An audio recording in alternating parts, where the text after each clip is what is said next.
During the Leadership Academy and Capacity Building Training Open, Kwara State Commissioner of Livestock, Toyosi Thomas, described women as key players in the food production chain and essential change makers. She charged the women farmers to activate the new knowledge and skills acquired from the training to boost their production capacity and improve their financial strength. And I know we are all leaders, and that's why we've been selected for this program. So let us go back. What we have learned,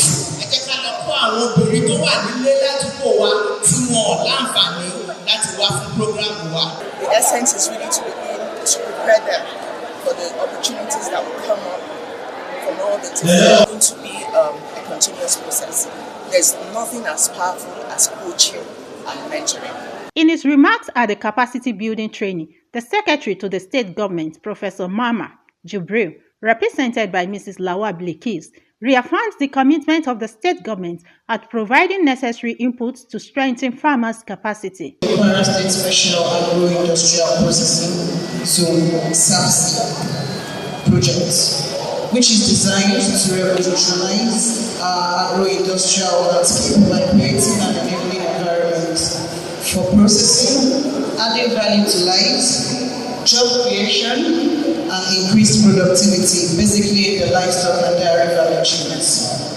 While I urge all participants to embrace this program in order to boost their productivity in agricultural produce, the Office of the SSG is in full support, and we appreciate you for taking the time to be here and look forward to your successful implementation of it. At the capacity training, the Kwara State Commissioner for Tertiary Education, Hajia Sadatu Modibo Kawu, emphasized on the role of women's education in any developmental agenda and urged the women farmers to internalize and exploit the new skills acquired from the training to increase their farm produce.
Would ensure that our women are able to learn not just from home or not just when they are integrated as a second chance learners. In a presentation at the training, Barrister Funke Balogun, Kwara State Ministry of Justice, harps on the role of women as change makers, promoting skills for gender-sensitive policy reforms for enhanced women involvement in farming. That is a leader on your farm. It means you must coordinate everything. It might not be you are the one that you hold it, plow it, plant, but you must coordinate. And your coordination depends on level of education. So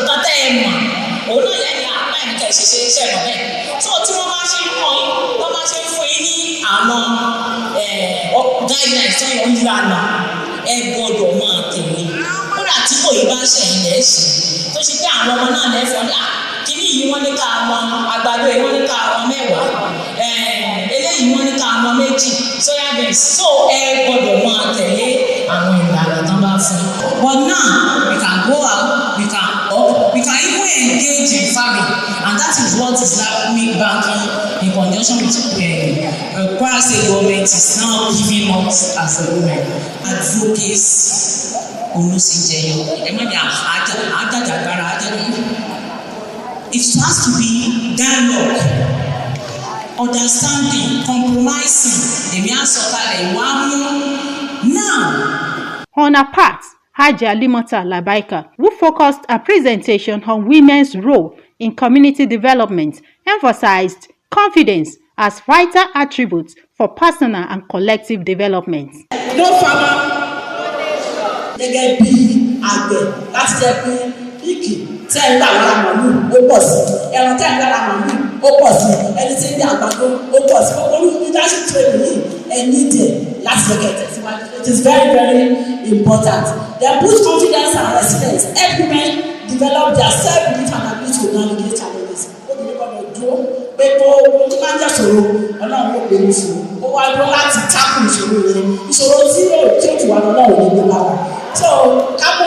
there is no way you will not come across challenges. But when you come challenges, training like this will give you, knowledge and foresight and the vision, informed vision that overcome that challenge. Ensure you attend that training. They definitely will be better than when you came. I'm very sure people are taking that at the one thing that's a purpose. That's the then there's a lot to share. Whatever you hear to repeat, share with your co-men at home. In a roundtable discussion on strengthening women's agri-business skills through mentorship, Professor Dupe Ogunbosoye, Kwara State University, Malete, and Dr. Saidat Yusuf canvassed mutual relationship between cattle rearers and crop farmers to eliminate clash and promote both livestock and crop productions in the state. And the produce from this is used for the family. And equally, I asked them what are maybe the challenges or the problems they are likely facing. They were telling us about the feed problem.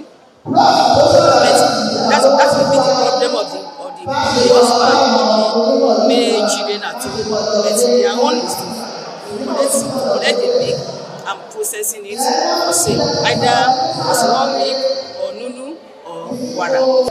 The crop farmers and their own and between crop farmers and livestock farmers, like that the waste from the farms after harvesting can be utilized by the livestock farmers. The State Coordinator Special Agro-Industrial Processing Zones, Engineer Busari Tony Isiaka, disclosed that the Leadership Academy and Capacity Building Training for Women in Kwara State involved the support of Islamic Development Bank to facilitate more jobs from the agricultural sector and ensure food security across board. The main objective, which is the project development objective, is to make sure we better the rural life, considering women and youth, making sure at the end of the day we will enhance food and nutritional security. We have done series of this kind of training. We have done on climate smart, but this time around we are doing on leadership among women. And that's why we carved out this, and we invited 20 participants from each local government to make up 100, because we have 5 local governments here, so that they can go back home and cascade the training they receive here. The training cut across both in the livestock and also in the crop. The livestock, when I say livestock, we center more on beef and dairy. We're not into poultry and the likes.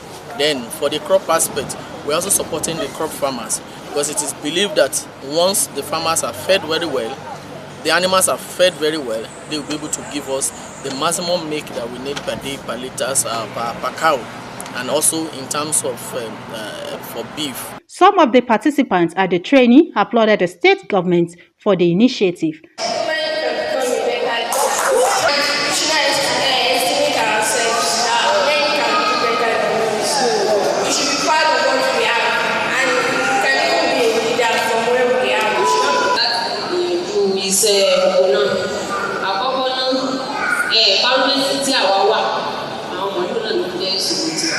Because àgbẹ̀ àwa à ń gbé sóyà à ń gbé sọ à ń gbé ọkà bàbà àgbàdo bẹ̀tẹ̀ àwọn ọkùnrin wa wọ́n ń ṣiṣẹ́ gẹ́gẹ́ bí sẹ́ àwọn tí àwọn ọkùnrin bá ti kúrò lóko náà obìnrin ò ní ní ẹ̀tọ́ àti lè dá lóko ní èyí tí àwọn obìnrin sì ní ẹ̀tọ́ láti máa ṣe nínú oko bíbí bóyá ata ilá ewédú ẹ̀fọ́ nǹkan tí àwọn amójútó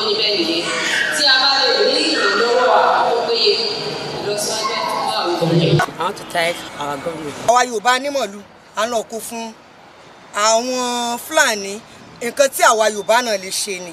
Torí tẹ́lẹ̀tẹ́lẹ̀ àwọn obìnrin àlẹ́nu àtẹ̀lé jáde àtẹ̀lé sọ̀rọ̀ gbogbo tó bá fẹ́ ṣe ọkùnrin ni ọkùnrin bọ̀ látìgbà tí Abrahamu ti dé bẹ́ẹ̀ a dúpẹ́ fọ́lọ́run àwọn obìnrin ẹ̀kọ́ tá a dẹ̀ mú kúrò níbà ilé ni ó jẹ́ ká mọ̀ pé àwọn obìnrin iyọ̀ ayé ni wá ó jẹ́ ká mọ̀ pé a wà ní agbára ó jẹ́ ká mọ̀ pé olórí ni wá ó jẹ́ ká mọ̀ pé ìdùnnú ayé ni wá Abrahamu Abrazak a dúpẹ́ lọ́wọ́ rẹ o. Madam Samu to ino masu tare mu shakuna kuma muna so a taimaka mana da kuɗi mu sana'a in mazan mu su yi sana'a shine na faɗi magana a taimaka muna da makaranta a taimaka muna da kuɗi muna so mu yi sana'a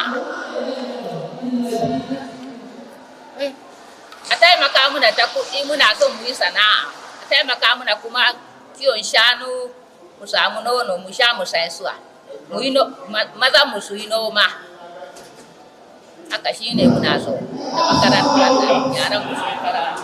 The training has 100 women participants drawn from Asa, Ifelodun, Kayama, and Barutin local governments.